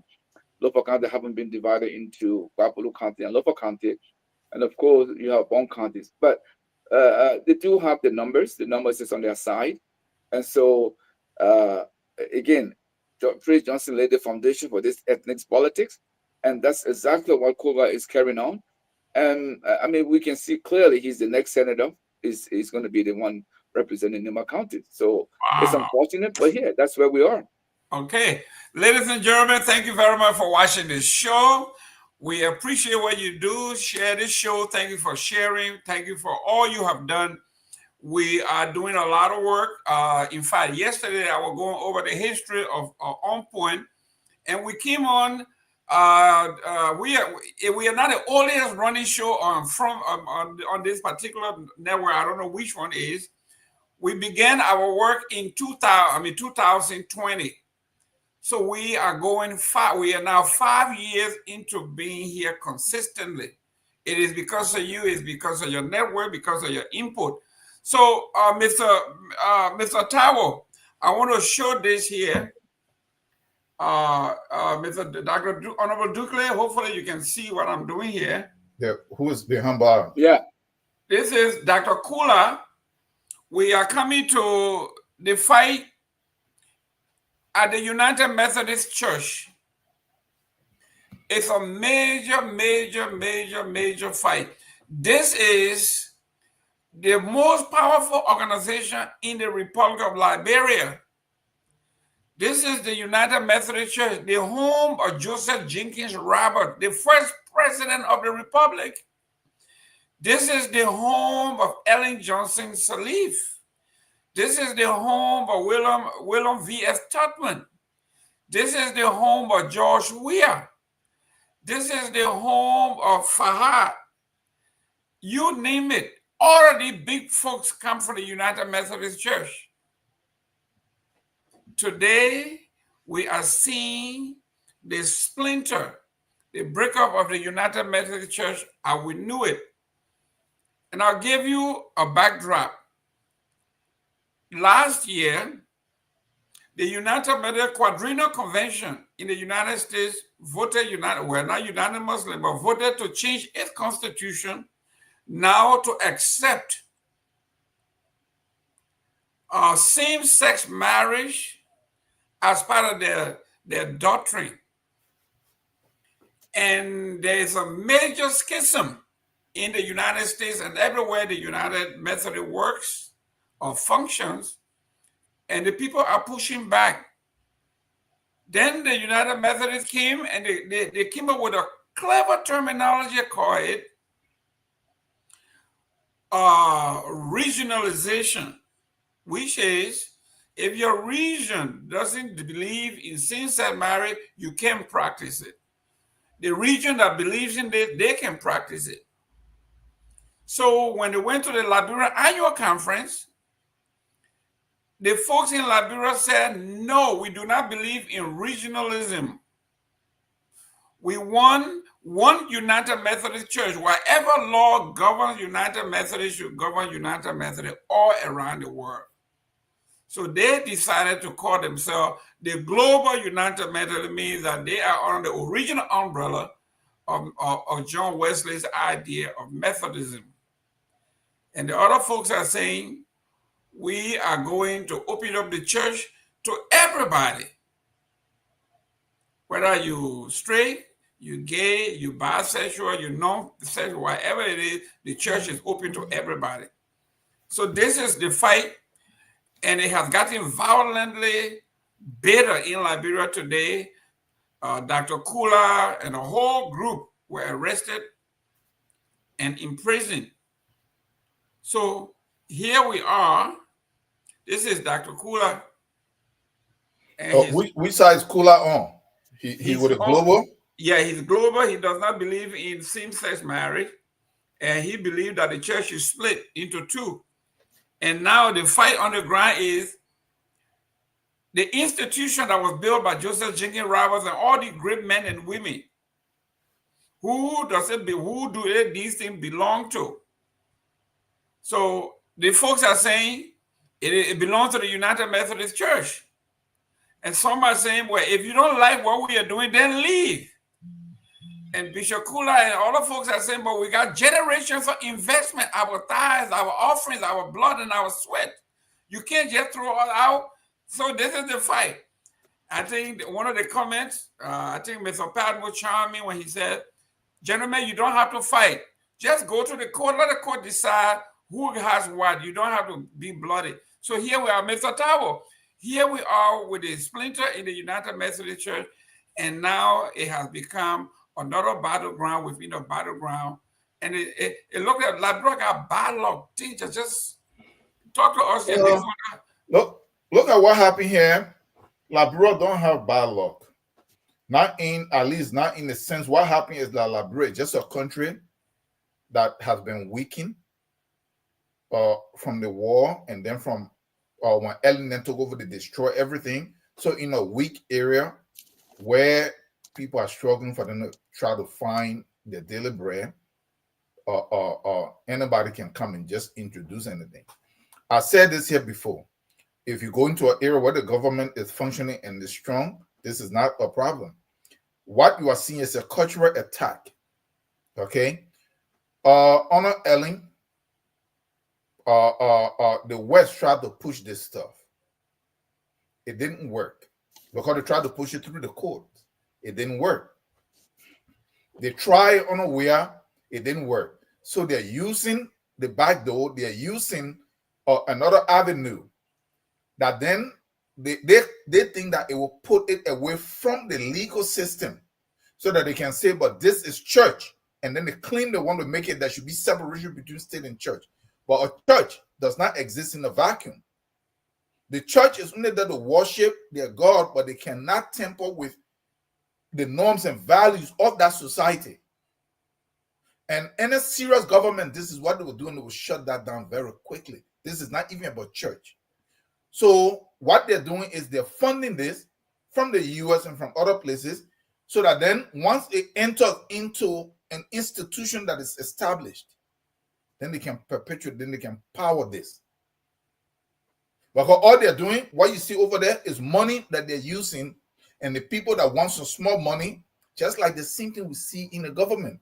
The moment some little money is presented, these guys are ready to sell out their own people no matter what the consequences will be. That is what I'm seeing. So it's deeper than that. No, you are there for you to worship your God. That's it. You are not there for you to get caught up into the norms and values of that society. No church or no organization have that authority. So Liberia was a serious country where things were working. You don't have to wait for them to go to no court. Something's supposed to be issued immediately. They cannot go try this stuff in any other court. They went to the court twice, or through the legal process twice, or through, and it didn't work. They pulled for referendum, whatever. It didn't even come up. So this is what I am seeing here. And this needs to be stopped. The church does not have no authority that supersedes the state and the cultural and traditional values of that land. Nobody's stopping the church people from worshiping their God. But they can try to tamper with things that obstruct family values and ethics and all of that stuff in the country. It should never be allowed. And why is Bishop Kula, I see him arrested over there? Is somebody arrested over there from the other side, from the regionalist? I have no clue. So that's my point. So there is money playing into Suppose you were the one that was disturbing. Eh? Suppose you were the one that was disturbing. Why me disturbing? Yeah, if okay, so are they saying that because he don't agree with the regional No, order no, for no. certain? No, I'm just saying something. If the it's people have a arrest, church and you go inside, you start disturbing, and the people call the police will arrest you. yeah, but look at what happened here now. Yeah. Look at from what Mr. Gaiman said here. If I can relay that the regionalists are saying that out of a certain they are the original and they own all the infrastructure, they own the name, they own everything else. That the people that don't want to join us should go. They are the one that just come with new idea. They're the one that the new people. They're the one that's supposed to go and find their own stuff for them to get established. So how did they gain this kind of power? Because they're the bishop. They have the power. Huh? The people, because they are the bishop. The bishop is the one. So the bishop is the one who chose. And that bishop is in Liberia. Yes. He's the bishop. And the bishop is there. Bishop. What is his name? The preacher said we are going to go with the Universal United Methodist Church. Then the other people say, no, we now go with the people there. We should split. The bishop said, we're not splitting because when we get money here, you can send money. The people from up there can send money. See that? So, and that's the whole with the thing people from up there. But the government? Yeah, but Mr. Tao, well, hold it right there. Mr. Douglas, Honorable Douglas, here we are, this schism within the United Methodist Church, right? Okay. The United Methodist Church is not different from the Liberian government. They survive on begging. Okay? They don't have anything of their own. They depend on money to come from abroad. Then you, who the beggar, you want to tell the people who giving you money that you don't like their lifestyle, you don't want to be, the people build a building, they build a school, they build a university, they build everything. So I thought, if I'm married to a woman and I say I don't want this woman, okay, I think I will leave, right? I leave and go start my life over. Well, I'm not going to say I don't want you, but I'm going to take the house from you. The law going to come here and say no. You can't just do this. So if these people say they don't like the United Methodists, the mother organization, and they want to kind of leave, why don't they build their own churches, buy their own land, they have the money? Why should they have to go and fight? I don't know if it was Brother Padmore or Tawa who said it. If you don't like it, leave. It's as simple as that. So, a beggar has no choice. If you're a beggar, you have no choice. You have to accept who gives you. You have to accept the terms of whoever gives you whatever you ask for. So, but Mr. Gaiman, don't look at this in isolation. What you see unfolding in the United Methodist Church, people don't, especially the Liberian people, we don't usually talk much about this, but the ill that we talk about in our society that is now been, we've been talking about it everywhere. One of the things people forget, a big foundation of that ill originated from the United Methodist Church in Liberia, where the people who governed Liberia then, that's where most of this idea were hatched in the church, in the United Methodist Church. But that aside, I just wanted to put that out there. But what you're looking at right now, Dr. Kula is on a losing a crusade here, because what has been determined in the United States is what that is going to stand. They hold the purse, and if they don't like what they've been asked to do, they can move away. They can leave the church and establish their own church, create new alliance. It's as simple as that. But this is again, it speaks to the mindset of the people who are responsible for the church. It's a no-brainer. I mean, you don't want to be part of the church. Why should you want to claim any property of the church? As a matter of fact, when those properties were acquired, they were acquired as United Methodist Church, not this so-called United Global, whatever he wants to call it. I mean, it's very disingenuous on his part. Great. Well, ladies and gentlemen, we have come to the end of our show. Great topics. We got a few minutes here. We're going to go around to do our closing.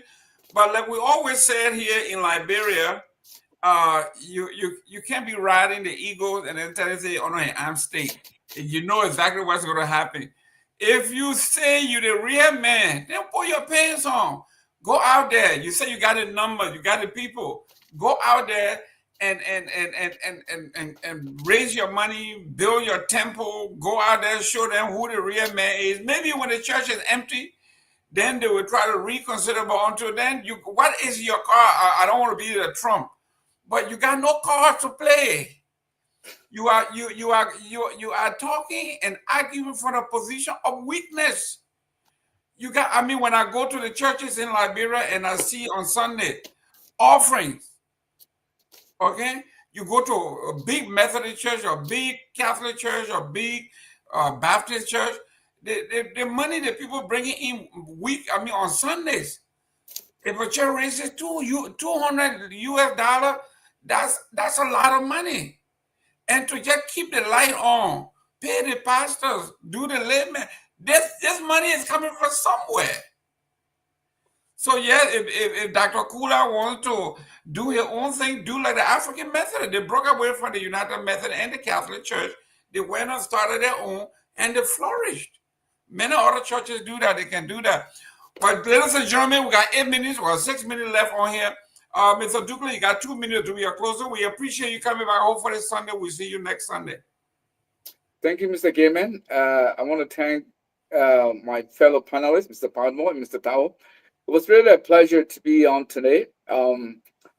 Gaiman, we've tried our best, to be constructive in our criticism, taking into account what we're up against in Liberia. Sometimes I always remember what a friend tells me: when you go to Liberia, don't think that you are in Minnesota. Don't think that you are in New York. Don't think that you are in Montreal or in Vancouver. You are in Monrovia, and so take it for what it is. So we are going to continue our criticism, but really today what we see, is just disappointing to see Gregory Coleman, as Inspector General. His performance has been dismal, as evidenced by this latest saga with this firefighter investigating the fire, and it's just been one misstep after another, right across the government, right across the national government. So I hope somebody somewhere is listening. I hope somebody somewhere is taking note, at some of these things that we talk on these platforms, so that at least for once, somebody with a cooler hair who will prevail in that environment, bring to the attention of decision makers that something need to change. Mr. Gaiman, we can't continue like this and expect anything better. Thank you. Mr. Tao. Okay. I want to thank all of you guys for being here with us this Sunday, and I want to thank our audience. But look, in closing, I'm going to always stress this. We in the diaspora will claim that we are the professionals.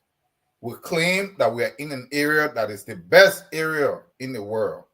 We claim that things are done here better. And then we'll go to Liberia. We went to Liberia overwhelmingly in 2005 and 2006. That was a diasporan government. Nobody set the system that we have now. It was that government. So for us to be here, for us to claim that, something has been entrenched, that now it's very difficult to do it because we want to do it. No. We went over there. The group went there for them to go ahead and loot the country. They have no commitment to the country. In order for Liberia to actually progress, the diasporan group, we who are in the diaspora, our footprint have to be reduced in government. And this is how it needs to be done. We need to invest in the domestic population, and we have to invest in the human capital in that country. The diasporan, when you go there, you cannot be involved in politics or policy making. Conflict of interest. If you stood against something that was against the interests of the United States, and you're a U.S. citizen in this country, or Canadian citizen or British citizen, you will side with the Americans because they can punish you more than the Liberian government can. Our families live out here. We are going to come back. Let us be this direct and this open and this fair. If we all claim that we actually really have Liberia at heart. In many countries, foreigners coming to serve in the government, because that is actually what we are here. We hold some Liberian passport. But if we don't live in that country and our commitment is not then we dominate that government, you are actually considered a foreign agent because your allegiance is somewhere else. This is what we have been seeing. This is the reality. So if I'm there, if we look the area, run a bad government, and if nothing works, what affect me? I don't live there. My children are not there. They don't go to the same hospital. They don't go to the same school. I jump on the next plane and I'm back here. And I will close with this. I'm saying this. Now I'm here, but we can hold ourselves responsible. The Liberian people there don't have any control over us. Every decision we take, if it is wrong, they struggle and they suffer, we run back here. I was there and I stayed there for a year. I went around to almost just about every institution. From the 5th level all the way to the top, they were all diasporans. When you talk about maritime, you're talking about most of the banks, you're talking about LPRC, you're talking about water and sewer, you're talking about LEC. I went to most of these places, the ports. And when I engage a whole bunch of these people, they have no idea. Like Mr. Gilman was saying, like you hire me for me to be here. I went to somebody, people die at the port on just a common safety issue. The guy who he's from Philadelphia have no idea about maritime, about shipping, nothing. Kesali being Kesali that was over there at maritime had no idea on how maritime run. I went to the maritime, I wrote some of the proposals on some stuff at the port. And for me, that is not, but when I talk to them, I can see that they have no desire for them to even do anything. They do no work. Because why? They're just making money, and then when the term ends, they come back. Thank you. We have to be able to address this. This is not about somebody. I'm here too. If you go and you're a private citizen and you're doing your private stuff, fine.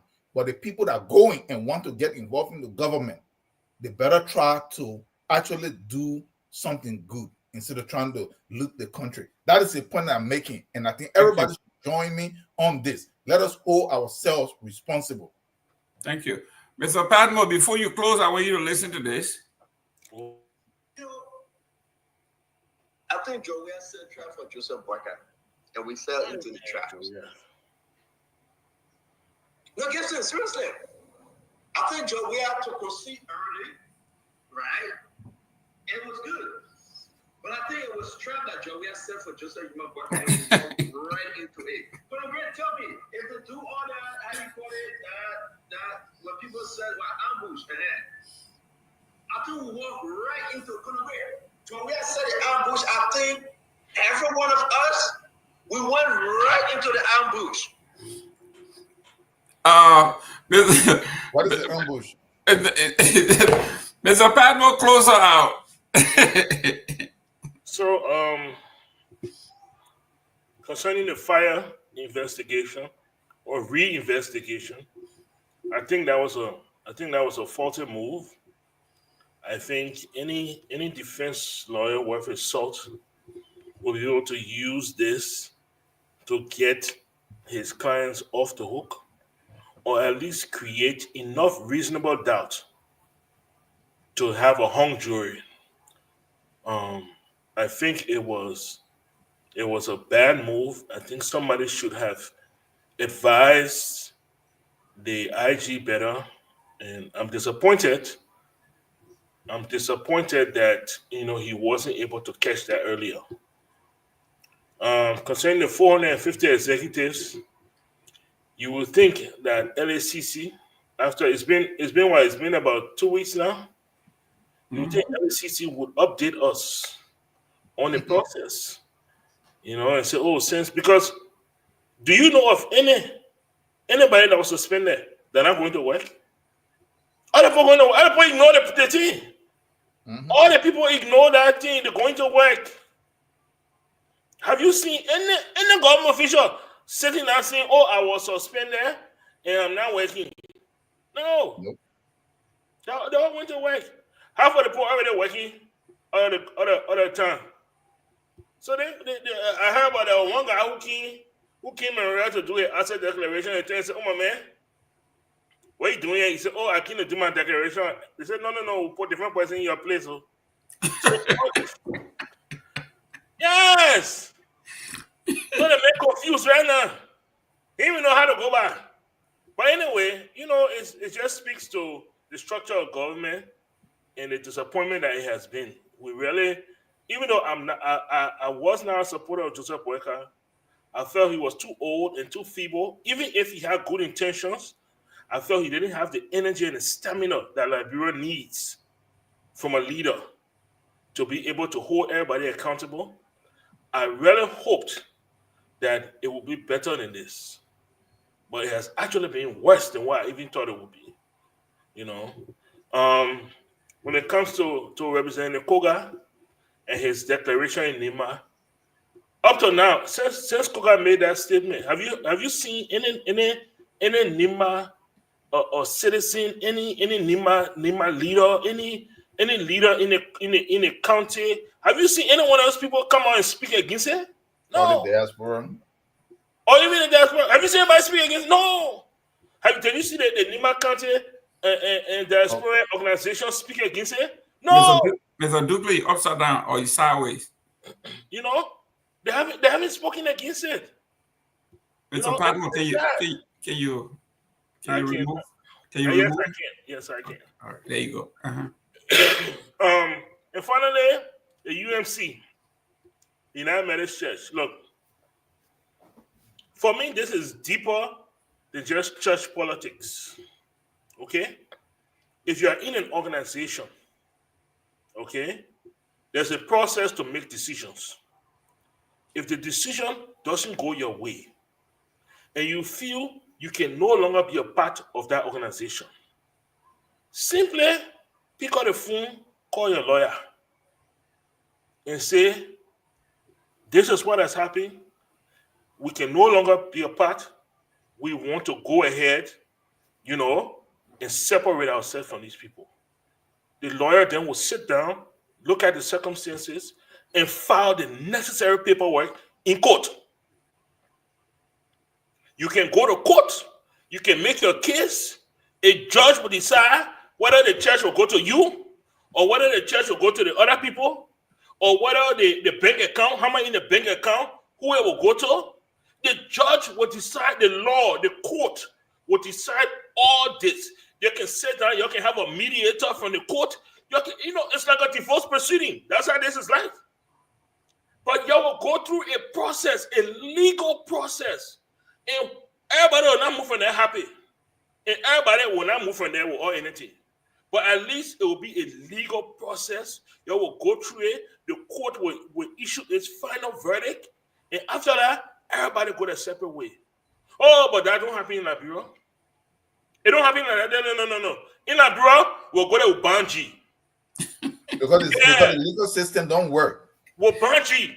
And then what happened? And then if they put on Banji wall, then we'll open violence. Actually, rap. Yeah. Open violence. I said, I don't want to start burning the churches now. But what do you expect these people to do? What do we see from our lawmakers? Yeah. From our national leaders? When they felt they couldn't be a part and they couldn't sit down on a cover, what did they do? Did they take the legal process way? No. The Banji. They start fighting among themselves. This is what you are seeing. This is why when a motorcyclist is driving in the street and a car hitting, they can burn the car. This is what they see from their leaders. Nothing good.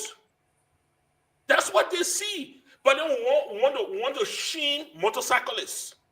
We want to put it in a lower. No, these people are only emulating what they see from their leaders.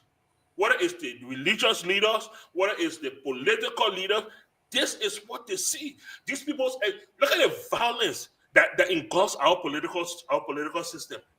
When the people say campaign time, how many people that die in campaign time? The people that die in Lofa, the police station that burn in Lofa. Did you see them bring one person to justice? No. So everybody feel like nothing will happen. I will do anything I want to do. And if I will bunch you, and the person with the heaviest grammar, and the person will win. Now I looking in a bro. If you get punchy more than the next person, you will win. So you the scary man, when you see when you feel the tension, you tell a bear you go. Then I will, and this is a system that we show. That's why I say, what do we expect our children on the playground to do when they play football and the referee blow whistle against them? Like grandma, we're fighting. But this is what we see from our leaders. It has to change. We need better leaders. We need people who can set an example and say, no, we'll go to court. Wherever the court decide, if we even like it, we'll accept it. Because when you set those examples, other people follow you. And then the country become a more orderly country.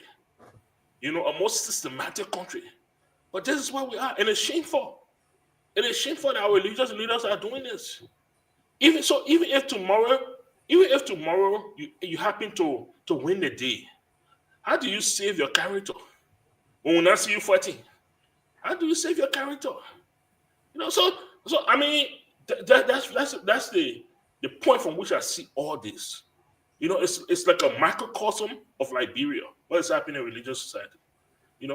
I don't see it from the whole gay thing. I see it from you are part of a civilized community. You don't agree of what is going on, and instead of taking it to court, and through the legal system, you decide you're gonna go bungee, and then resort to violence.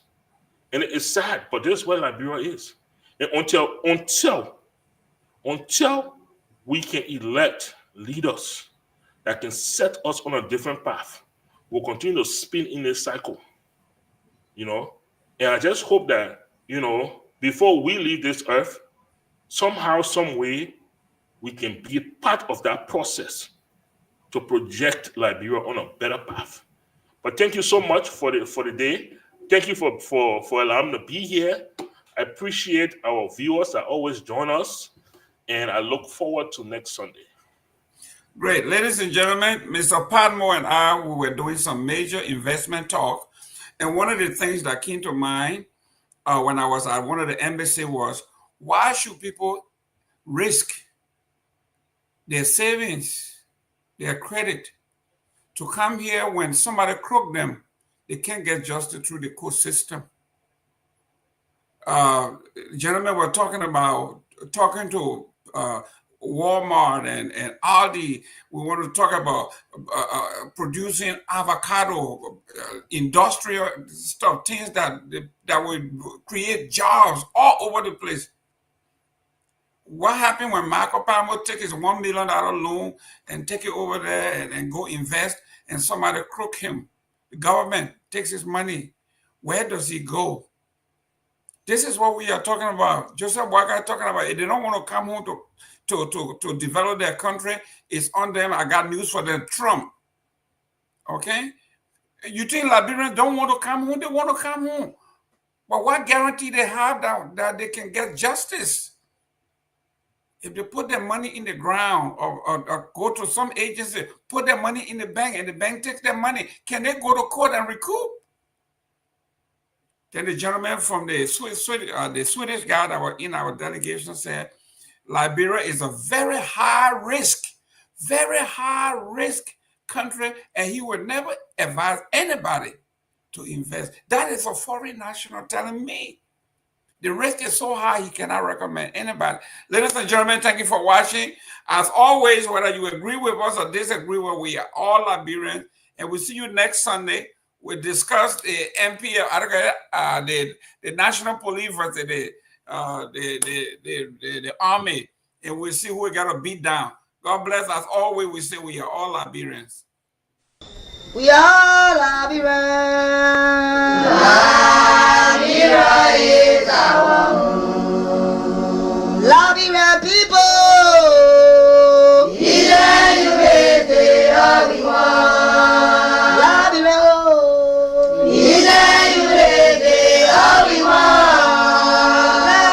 Liberia.